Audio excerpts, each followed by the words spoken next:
नमस्कार बच्चों। पिछली कक्षा में आप लोगों ने पढ़ा कि अर्थालंकार और उसके भेद के बारे में। तो अभी मैं एक्टिविटी लेकर आई हूँ, लेकिन उससे पहले जस्ट छोटा सा रिकैप। अर्थालंकार के कितने भेद होते हैं? 5 प्रकार के होते हैं। तो पहला होता है उपमा अलंकार। उपमा अलंकार में क्या होता है? उपमा अलंकार में होता है कि दो असमान वस्तुओं या व्यक्तियों की तुलना करके उसमें कुछ समानता दिखलाना। उसमें उपमा अलंकार में क्या होता है? पहले योजक चिन्ह होता भी है, नहीं भी होता है, लेकिन सा से सी अवश्य होगा। उपमा अलंकार में क्या क्या होता है? योजक चिन्ह होगा भी और नहीं भी होगा, लेकिन सा से सी अवश्य होगा। इतना याद रखना, ठीक है? सा से सी होगा। और इसमें क्या होता है? उपमेय और उपमान होता है। उपमेय जिसकी तुलना की जाए और उपमान जिससे तुलना की, जैसे हिरनी जैसी चाल। हिरनी कौन है? हिरनी के जैसी चाल। चाल उपमेय है और उपमान हिरनी है। तो दूसरा आता है उपमा अलंकार के बाद क्या हुआ? रूपक अलंकार। रूपक अलंकार में बहुत ज्यादा समानता, उपमेय और उपमान में बहुत ज्यादा समानता होता है। तो उसमें क्या होता है? उसमें योजक चिन्ह तो जरूर होगा, लेकिन सा से सी नहीं होगा। रूपक अलंकार में योजक चिन्ह जरूर होगा, लेकिन सा से सी नहीं होगा। ये सब नहीं होगा, याद रखना। तीसरा आता है उत्प्रेक्षा अलंकार। उत्प्रेक्षा अलंकार में उपमान और उपमेय में और ज्यादा समानता आ जाती है। उपमेय में जब उपमान की संभावना होती है, इसमें इसका क्या क्लू है कि इसमें मानो मनु मनहु। उत्प्रेक्षा अलंकार में क्या होता है? मानो मनु मनहु, जानो जनु और जनहु होता है, ठीक है? तो और उत्प्रेक्षा अलंकार में मानो मनु मनुहु होता है और जानो जनु जनहु होता है। ये क्लू है, ये ध्यान रखना।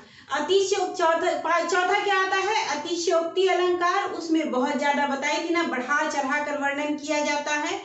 और 5वां आता है मानवीयकरण अलंकार, जिसमें प्रकृति के साथ मानवीय भावनाओं की बात होती है। मानवीयकरण अलंकार में प्रकृति के साथ मानवीयकरण की भावना की बात कही गई होती है। अब आज का एक्टिविटी हम शुरू करते हैं बच्चों, कि तुम लोग ध्यान देना क्या है। उपमा अलंकार, रूपक अलंकार और उत्प्रेक्षा अलंकार ज्यादातर बच्चों को एक जैसा दिखता है, इसीलिए इन तीनों का उदाहरण के साथ मैं एक्टिविटी करवा रही हूं पहले, ठीक है? तो अब शुरू करते हैं। पहला एक्टिविटी है, पहला है मैया मैं तो चंद्र खिलौना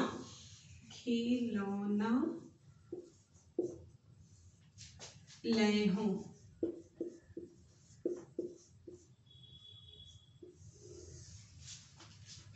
दूसरा आता है चरण कमल बंदोहरी राई।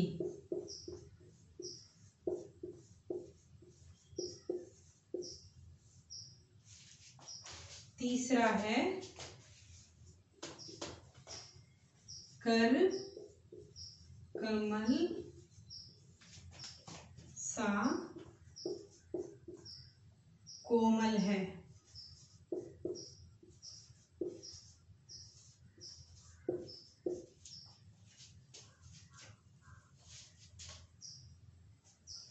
चौथा है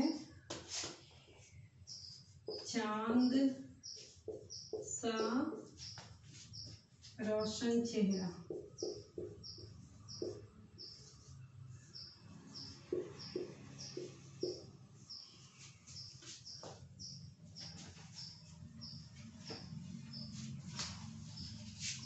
देखो बच्चों, यहाँ पे मैया मैं तो चंद्र खिलौना लय हूं।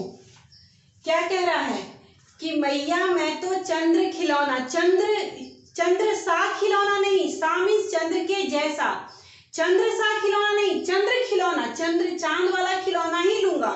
तो क्या हो जाता है, यहाँ पे सा से सी नहीं ना है, तो क्या हो गया, उपमा अलंकार नहीं है, इसमें क्या हो जाएगा, रूपक अलंकार, क्योंकि मानो, मनु और मनु भी नहीं है, तो कौन सा अलंकार होगा, ये रूपक अलंकार होगा, रूपक अलंकार। ठीक है। चरण कमल बंदो हरिराई, चरण कमल बंदो हरिराई, यहाँ पे क्या कह रहा है, चरण कमल, सा से सी नहीं है, फिर मानो, मनु, मनहु, जानो, ये सब भी नहीं है, तो क्या हो जाएगा, रूपक अलंकार। फिर से क्या होगा, रूपक अलंकार, क्योंकि अर्थ देखो, मैया मैं तो चंद्र खिलौना ले हूं, ये नहीं बोले कि चांद के जैसा या चांद सा खिलौना चाहिए, चंद्र खिलौना चाहिए, तो रूपक अलंकार, क्योंकि वो एकदम चांद को खिलौना ही बना दिया है। यहाँ पर देखो, चरण कमल बंदो हरिराई, चरण सा कमल नहीं है, कमल सा चरण नहीं, चरण कमल, कमल रूपी चरण, तो क्या हो गया, उपमा नहीं दे रहा है, रूपक ही बना दिया। रूपक मीन्स एकदम कमल है जो, चरण है जो कमल हो गया है, तो रूपक अलंकार। कर कमल सा, सा आ गया, देखो बच्चों यहाँ पे क्या आया है, सा, सा मीन्स कौन सा अलंकार हो गया, उपमा अलंकार। कौन सा अलंकार हुआ, उपमा अलंकार। नेक्स्ट, चांद सा, यहां पर देखो मैं बताई थी ना, डैश होता भी है नहीं भी होता है, यहाँ पर डैश है, चलो मान लिया, यहाँ पर नहीं है डैश, लेकिन सा जरूर होगा उपमा अलंकार में, तो ये कौन सा अलंकार हुआ, उपमा अलंकार। ये रूपक है, ये रूपक है। नेक्स्ट समझाती हूं मैं।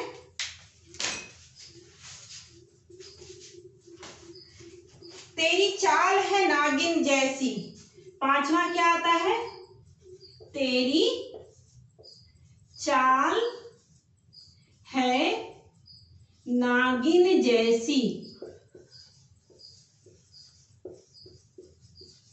अब बताओ बच्चों, तुम ही लोग बताओ कि कौन सा अलंकार है, तेरी चाल है नागिन जैसी, नागिन के जैसी तो कौन सा अलंकार हो, जैसी, सी, देखो सा से सी होता है ना, कौन सा अलंकार हुआ, उपमा अलंकार।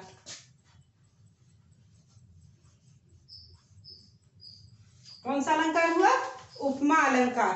नेक्स्ट आता है, अब मैं इसको मिटा रही हूं क्योंकि जगह नहीं है, 5 हो गया।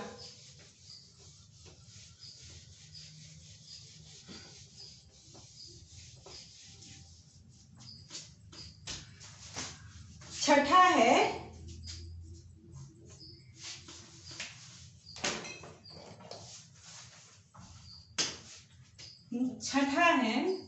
मुख मानो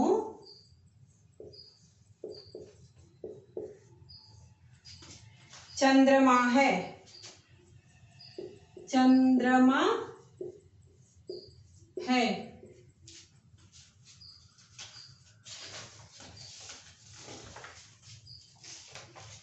सातवां, कहते हुए यूं उत्तरा के नैन भर गए।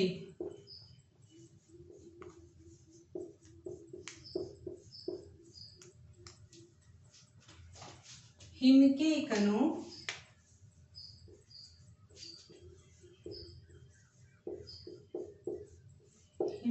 कणों से पूर्ण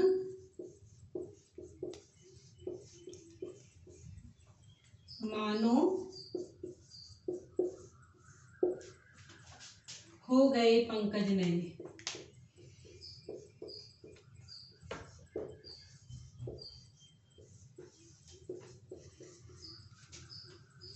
यहां पर देखो, मुख मानो, है ना। कौन सा अलंकार हुआ? मुख मानो, मतलब उत्प्रेक्षा अलंकार। कौन सा अलंकार हुआ? उत्प्रेक्षा अलंकार। यहां देखो, कहते हुए यूं उत्तरा के नैन भर गए, हिम के कणों से पूर्ण मानो। कौन सा अलंकार हुआ? उत्प्रेक्षा अलंकार। फिर से समझ आया? अलंकार इतना भी कठिन नहीं है, थोड़ा सा ध्यान दोगे, थोड़ा सा याद कर लोगे क्लू, तो तुम्हें हमेशा याद रहेगा। उपमा अलंकार में सा से सी जरूर होगा, रूपक अलंकार में डैश होगा और ज्यादा निकटता होगी, है ना। और उत्प्रेक्षा अलंकार में मानो, मनु, मनहु ये सब रहता है। ठीक है, अब हम चलते हैं आगे। अतिशयोक्ति अलंकार। अतिशयोक्ति अलंकार बच्चों एकदम अलग है, तो यहाँ पर कंफ्यूजन का कोई बात ही नहीं है। जहां पर कवि बढ़ा चढ़ा कर बातें करते हो वो क्या है? अतिशयोक्ति अलंकार। अतिशयोक्ति, बहुत ज्यादा बोलना, बढ़ा चढ़ा कर बोलना।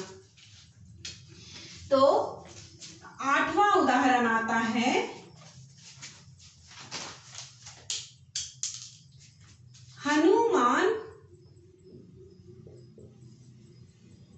हनुमान की पूंछ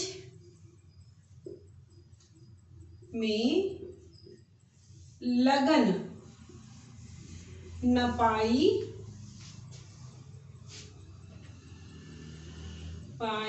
आग, लंका सारी जल गई, लंका सारी जल गई,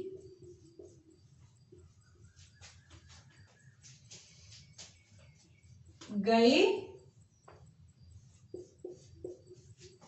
निशाचर भाग।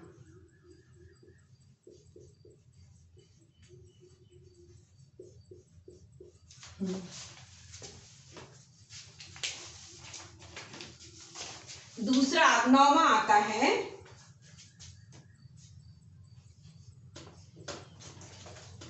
बाण नहीं पहुंचे,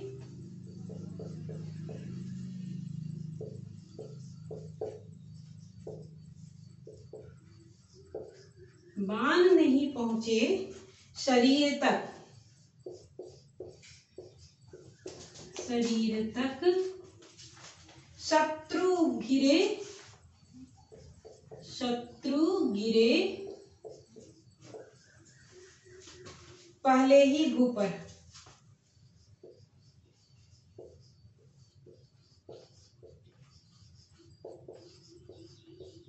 देखो बच्चों, यहां पर क्या है? हनुमान की पूंछ में लगन न पाई आग। हनुमान के पूंछ में अभी तक आग भी नहीं लगी है कि लंका सारी जल गई, गए निशाचर भाग। बताओ, जब आग ही नहीं लगी है तो लंका कैसे जल गई? तो यहाँ पर क्या है? ये कौन सा अलंकार हुआ? अतिशयोक्ति अलंकार।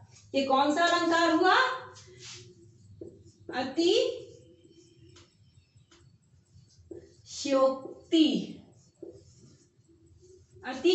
अलंकार।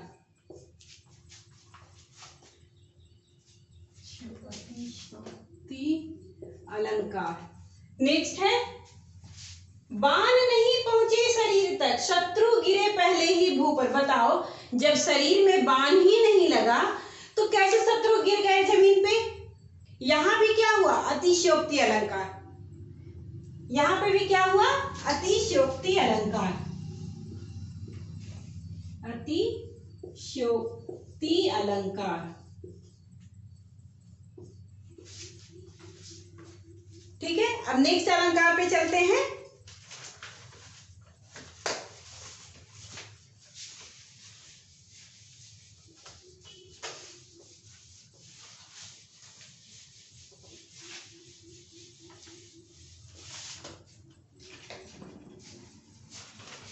लगति अवध।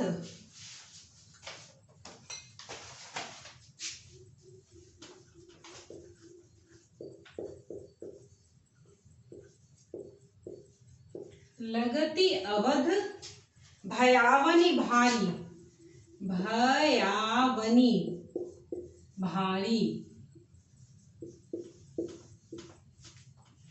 मानहु, मानहु, कल राती अंधियारी,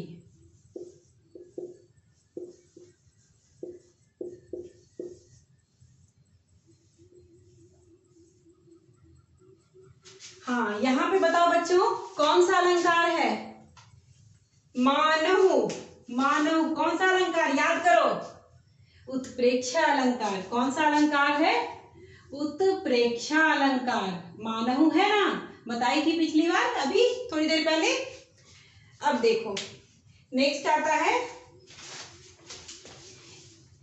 11वां।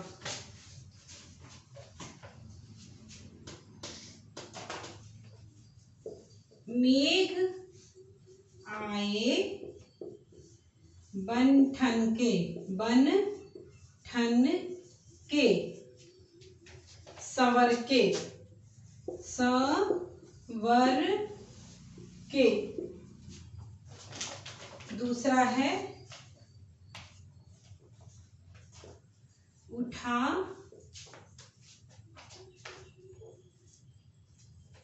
उषा, सुनहले, सुनहले, तीर बरसा, बरसती,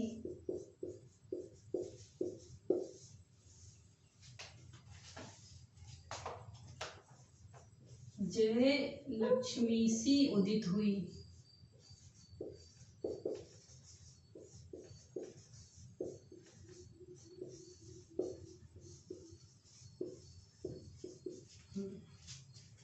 तेरवा आए महंत बसंत, आए महंत बसंत। हाँ अब देखो नेक्स्ट आ रहा है मेघ आए बन ठन के सवर के।